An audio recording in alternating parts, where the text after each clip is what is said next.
ఇవాళ మనం తిరుమల శ్రీ వెంకటేశ్వర స్వామిని దర్శించుకోబోతున్నాము. ఈ వీడియోలో మీకు తిరుమల ట్రిప్ గురించి ఫుల్ డీటెయిల్స్ చెప్తాను. తిరుమలలో శ్రీ వెంకటేశ్వర స్వామి దర్శనంతో పాటు మనం చూడవలసిన మరికొన్ని ప్రదేశాల గురించి డీటెయిల్ గా మీకు ఎక్స్ప్లెయిన్ చేస్తాను. సో వీడియోని ఎండ్ వరకు చూడండి. మేమైతే ఎర్లీ మార్నింగ్ మైదుకూరు నుండి తిరుపతికి బయలుదేరాము. తిరుపతి రీచ్ అవ్వగానే ఇక్కడ బ్రేక్ఫాస్ట్ చేసి మళ్ళీ తిరుమలకు స్టార్ట్ అయ్యాము. మీకు ఎదురుగా కనిపిస్తున్నది తిరుమల టోల్ గేట్. చూస్తున్నారు కదా, బాగానే క్రౌడ్ ఉంది, చాలా వెహికల్స్ ఉన్నాయి.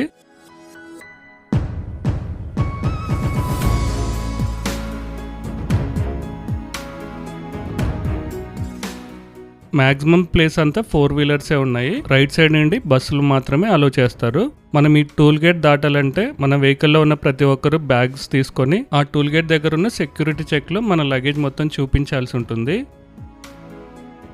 ఓన్లీ డ్రైవింగ్ పర్సన్ మాత్రమే కార్ లో ఉండాల్సి ఉంటుంది. సెక్యూరిటీ వాళ్ళు కార్ మొత్తం చెక్ చేస్తారు, అలాగే మన లగేజ్ మొత్తం చెక్ చేస్తారు. మనం ఎలాంటి use and throw water bottles carry చేయడానికి వీలు ఉండదు. మనం ఫ్రిడ్జ్ లో యూజ్ చేసే బాటిల్స్ ని తీసుకెళ్లొచ్చు, లైక్ టప్పర్ వేర్ లాంటివి, లేదంటే వాటర్ క్యాన్స్ కానీ అలాంటివి క్యారీ చేయొచ్చు. Use and throw Kinley, Bisleri bottles, cool drink bottles అలాంటివి ఏవి క్యారీ చేయనియర్ అనమాట. తిరుమలలో ప్లాస్టిక్ నాట్ అలౌడ్, అలాగే సిగరెట్, గుట్కా ఇలాంటివి ఏమీ అలో చేయరు.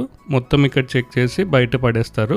మనం టోల్ గేట్ దాటగానే ఒక ఎంట్రీ పాస్ ఇస్తారు. మనం ఇక్కడ టోల్ గేట్ నుండి స్టార్ట్ అయ్యి కొండపైన తిరుమలలో ఉన్న టోల్ గేట్ ను చేరుకోవడానికి 19 కిలోమీటర్స్ డిస్టెన్స్ ఉంటుంది. ఈ డిస్టెన్స్ ని మనం మినిమం 28 మినిట్స్ లో చేరుకోవాల్సి ఉంటుంది. ఒకవేళ అంతకంటే ముందు చేరుకుంటే ప్రతి 5 మినిట్స్ కి 200 రూపీస్ ఫైన్ వేస్తారు. చాలా స్లోగా వెళ్లాల్సి ఉంటుంది. అలాగే మనకి పైకి వెళ్ళటానికి సపరేట్ రూట్ ఉంటుంది, కిందకి రావడానికి సపరేట్ రూట్. సో మనకి ఈ రూట్ లో ఎలాంటి ఆపోజిట్ వెహికల్స్ రావు, కానీ టర్నింగ్స్ ఎక్కువగా ఉంటాయి.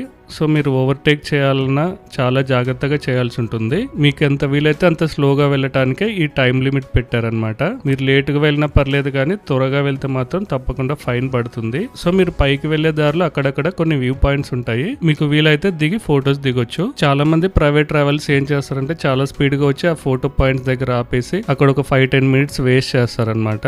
ఎందుకంటే కార్ లో కూర్చొని స్లోగా నడపడం చాలా మందికి ఇష్టం ఉండదు. మేమైతే చాలా స్లోగా విజువల్స్ ని ఎంజాయ్ చేసుకుంటూ వచ్చాము. మాకు 42 మినిట్స్ పట్టింది ఇక్కడికి రీచ్ అవ్వడానికి.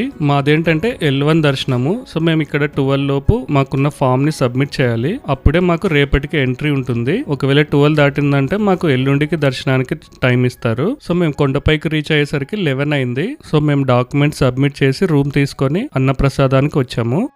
క్యూ అయితే చాలా పెద్దగా ఉంది. సీజన్ ని బట్టి రష్ లో చేంజ్ ఉంటుంది. ఇదే అన్నమాట అన్నప్రసాదం డైనింగ్ హాల్.